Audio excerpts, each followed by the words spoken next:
Guys welcome back to my YouTube channel KGN study point. Guys आज हम UP DElEd fourth semester के first paper में विलोम शब्द, तुकांत शब्द और समानार्थी शब्द को पढ़ेंगे। तो आइए देखते हैं विलोम शब्द क्या होता है। और प्लीज़ अगर हमारे चैनल को सब्सक्राइब नहीं किए हैं तो चैनल को सब्सक्राइब कीजिए, लाइक कीजिए, शेयर कीजिए। तो आइए देखते हैं विलोम शब्द।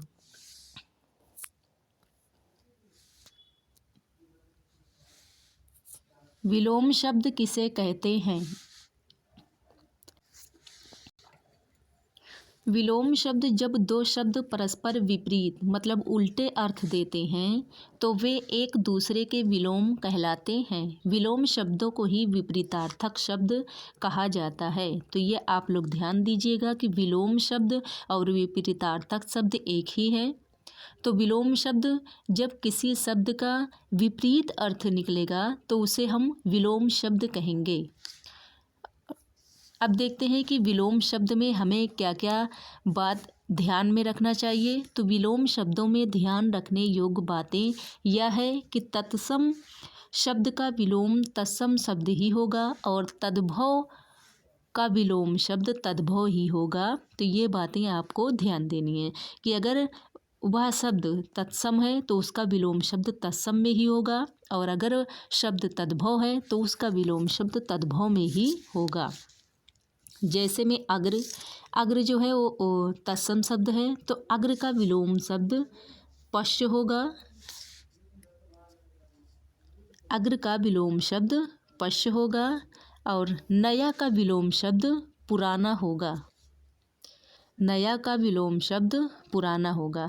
और किसी भी स्थिति में अग्र का विलोम शब्द, अग्र माने क्या होता है? आगे। तो अग्र का विलोम शब्द अग्र का पीछे नहीं होगा। ये आपको ध्यान देना है क्योंकि अग्र जो है वो तत्सम शब्द है तो तत्सम के हिसाब से अग्र का विलोम शब्द पश्य होगा। अगर पीछे दिया हुआ है तो पीछे नहीं होगा क्योंकि आगे का होगा पीछे। तद्भव को ध्यान देना है। तो उसी तरह नया का विलोम शब्द प्राचीन नहीं होगा क्योंकि आप लोग अच्छे से जानते हैं कि नया शब्द जो है वो तद्भव है और प्राचीन के माने तो पुराना होता है लेकिन प्राचीन वर्ड जो है वो तत्सम शब्द है। तो ये बातें आपको ध्यान रखनी है कि जब विलोम शब्द तत्सम शब्द में हो तो उसका विपरीत ही हमको लगाना है और वो विपरीत अर्थ तत्सम शब्द ही हो और तद्भव शब्द अगर है तो उसका विपरीत अर्थ तद्भव में ही हो।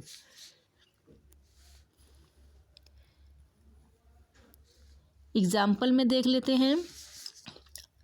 अब देखिए यहाँ पर अल्पायु, अल्पायु का विपरीतार्थक होगा विलोम शब्द अल्पायु का दीर्घायु, अमृत का विष, अतिवृष्टि का अनावृष्टि, अंत का आदि और अमावस्या का पूर्णिमा, अस्त का उदय।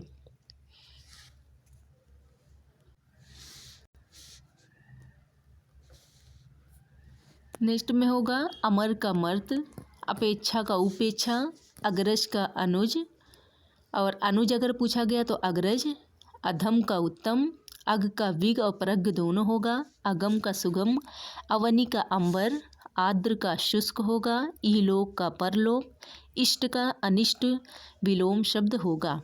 ऐसे अनुलोम का प्रतिलोम, अपमान का सम्मान होगा। अपमान मीन्स अनादर करना और सम्मान मीन्स इज्जत रिस्पेक्ट करना। आधुनिक का होगा प्राचीन, आविर्भाव का तिरोभाव, आशा का निराशा, आदान का प्रदान, आयात का निर्यात होगा। आकाश का होगा विलोम शब्द पाताल।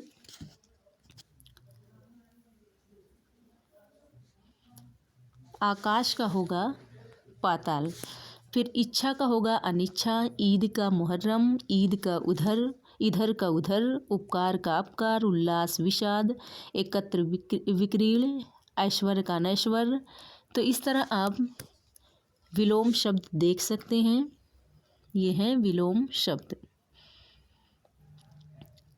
और हाँ, कोई भी वर्ड छोड़िएगा मत, इसमें से कोई भी वर्ड आप लोगों के पेपर में विलोम शब्द में पूछ सकता है क्योंकि जो इम्पोर्टेंट हमको लगे हम वही लेकर आए हैं आप लोगों के पास जो अब तक पेपर में विलोम शब्द आए हुए हैं।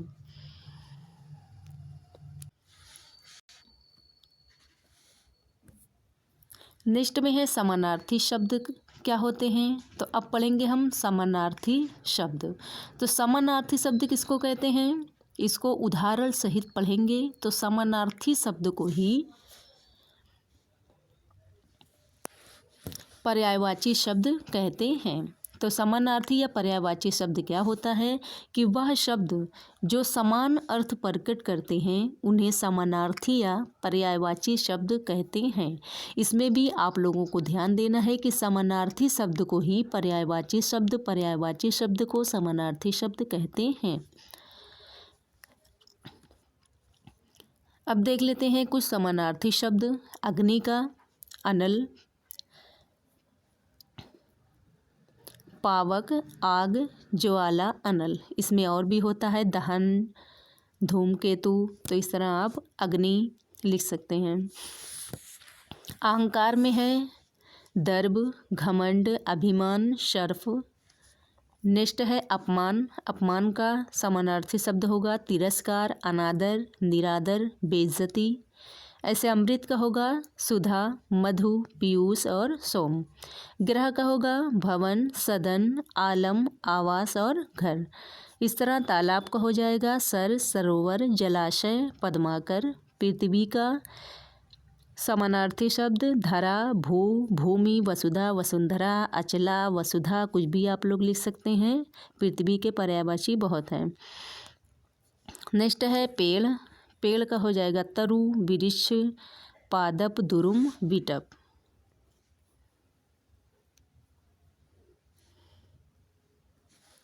ऐसे मार्ग का होगा राह, रास्ता, पथ, गम। संध्या का होगा संध्या का शाम, सोम, साँझ, दिवांत। तो ये कुछ समानार्थी शब्द आप लोगों के पास लाए थे जो हमें इम्पोर्टेंट लगे, तो आप लोग अच्छे से इसको पढ़ लीजिएगा। अब देखते हैं तुकांत शब्द क्या होते हैं। तुकांत शब्द के बारे में पढ़ेंगे। तो तुकांत शब्द जो हैं वह शब्द जिनके आखिरी स्वर सहित वर्ण को दोहराते हुए और नए शब्द बनाए जाएं उन्हें तुकांत शब्द कहा जाता है। ऐसे शब्दों का प्रयोग गीत, कविता तथा शायरियों में किया जाता है। तो ये आपको ध्यान देना है कि तुकांत शब्द जो होते हैं वह शब्द जिनके आखिरी स्वर सहित वर्ण को दोहराते हुए और नए शब्द बनाए जाते हैं तो उन्हें तुकांत शब्द कहा जाता है। ऐसे शब्दों का प्रयोग गीत, कविता तथा शायरियों में किया जाता है जिससे भाषा अति आकर्षित हो जाती है तथा सुनने में रोचकता आती है। जैसे में देख लेंगे इसका प्रयोग प्रायः काव्य रचनाओं में होता है। तो तुकांत शब्द का प्रयोग जो है प्रायः काव्य रचनाओं में होता है, गद्य में नहीं। तो इनके उदाहरण स्वरूप कुछ शब्द निम्नलिखित हैं। अब पिछली वीडियो में भी हम आप लोगों से कहे थे कि फर्स्ट पेपर 4th सेमेस्टर का फर्स्ट पेपर अच्छे से पढ़िए, इसमें आपके काम आ सकता है हिंदी पेपर में भी। तो उदाहरण में देख लेते हैं नट खट, नटखट, झटपट, नष्ट। तो इस तरह के वर्ड जो लास्ट में टाटा टाटा आया हुआ है। ऐसे काम का दाम, नाम, शाम, माई। ऐसे माया का होगा माया, खाया, साया, लाया। अब माई का हो गया है यहाँ आई।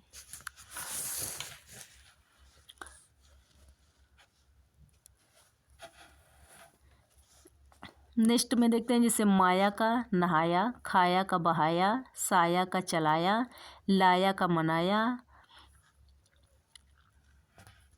माई का आई। तो इस तरह हम वर्ड बना सकते हैं। जैसे जहाँ का कहाँ, कहाँ का वहाँ। तो इस तरह वर्ड हम उसी तरीके से लास्ट वर्ड जो एक ही जैसे आए सुनने में तो उसे ही हम तुकांत शब्द कहते हैं। अब देखते हैं आतुकांत शब्द क्या होते हैं।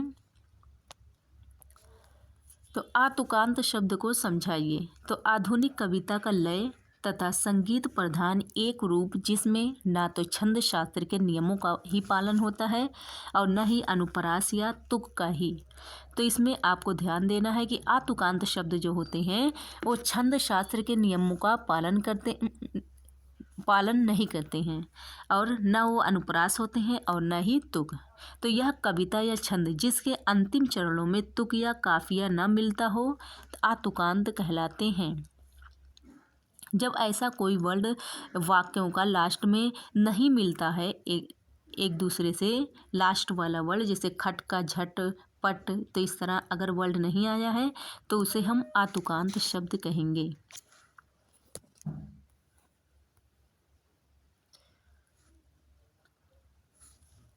नेक्स्ट है समान ध्वनि वाले शब्द क्या होते हैं। तो समान ध्वनि वाले शब्द प्रत्येक भाषा में प्रायः कुछ ऐसे शब्द होते हैं जो वर्तनीगत भिन्नता रखते हुए भी उच्चारण में समान होते हैं। तो यहाँ पर आप ऐसे समझिए कि समान ध्वनि वाले जो वर्ड होंगे वो सुनने में तो समान होंगे परंतु उसके अर्थ में भिन्नता पाई जाएगी, उसके अर्थ अलग अलग होंगे।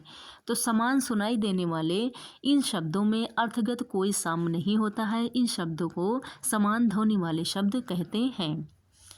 असावधानी के कारण विद्यार्थी इन शब्दों का प्रयोग एक दूसरे के स्थान पर कर देते हैं जिससे अर्थ का अनर्थ हो जाता है। इसी कारण इन शब्दों के अर्थ की जानकारी रहना अत्यंत आवश्यक है।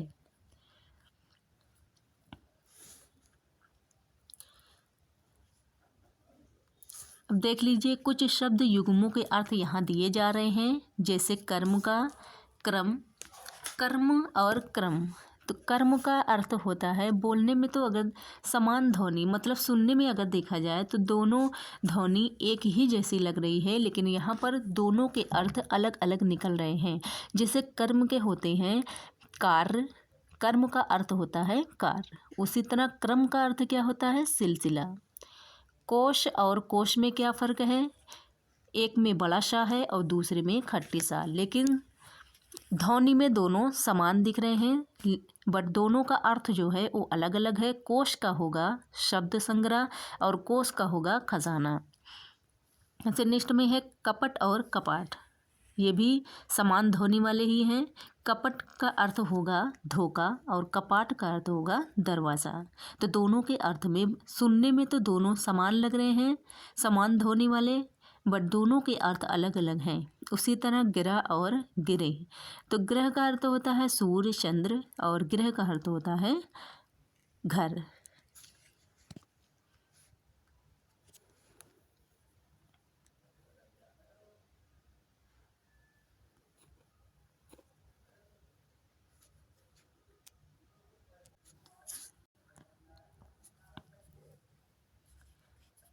नेक्स्ट में आप लोग देख सकते हैं तरी और तरी, दोनों वर्ड समान ध्वनि के बट दोनों के अर्थ अलग अलग हुए हैं। जैसे तरी के गीलापन और तरी के होगा नाव। इसी तरह तुरंग और तरंग, तुरंग का अर्थ होगा घोड़ा और तरंग का होगा लहर। दार और द्वार, दार का अर्थ होगा दिवस और द्वार का अर्थ होगा दरवाज़ा। ऐसे दिन का है दिन का दिवस और दीन का गरीब। नियत और नियति, नियत का अर्थ होगा निश्चित और नियति का होगा भाग्य। उसी तरह नीरज और नीरद, नीरज जा लगेगा तो उसका अर्थ हो जाएगा कमल और लास्ट में अगर नीर में दा लग गया है तो उसका अर्थ बदल जाएगा, हो जाएगा बादल। उसी तरह निर्झर और निर्जर, इसमें फ़र्क क्या है झा और जा का। तो निर्झर होगा तो झरना होगा, निर्जर तो देवता। उसी तरह निशाकर और निशाचर का होगा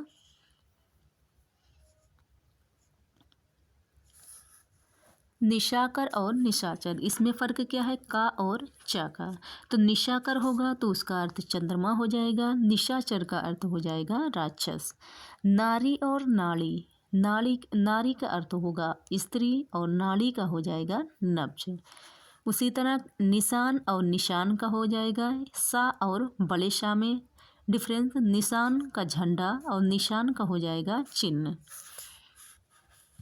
इसी तरह यहाँ दारू और दारू का देखेंगे तो एक दारू मिस लकड़ी होगा और दूसरा दारू मिस शराब होगा। उसी तरह दंश और दस। दंश का डंक और काट, और दश का अर्थ होगा 10 के अंक।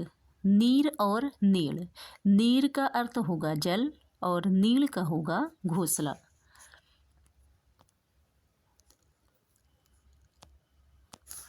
इसमें एक रह गया है परुष और पुरुष। परुष का हो जाएगा कठोर और पुरुष का अर्थ हो जाएगा मर्द या नर। तो ये थे समान ध्वनि वाले शब्द। नेक्स्ट क्वेश्चन देखते हैं, घोष और एवं अघोष ध्वनि में अंतर, कि घोष और अघोष क्या होते हैं, दोनों की ध्वनियाँ क्या होती हैं।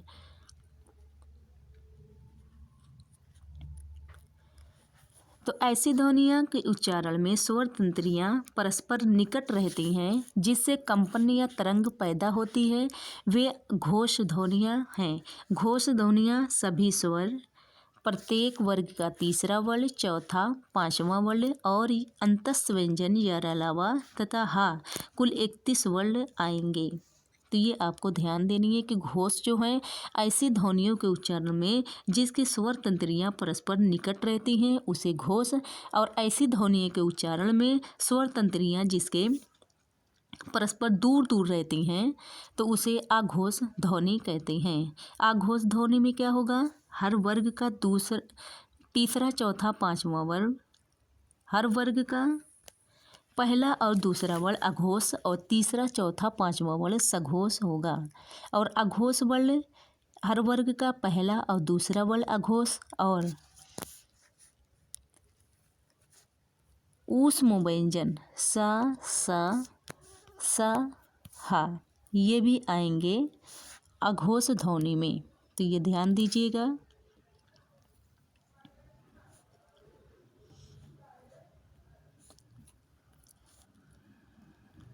तो मिलते हैं आप सभी से नेक्स्ट वीडियो में। धन्यवाद।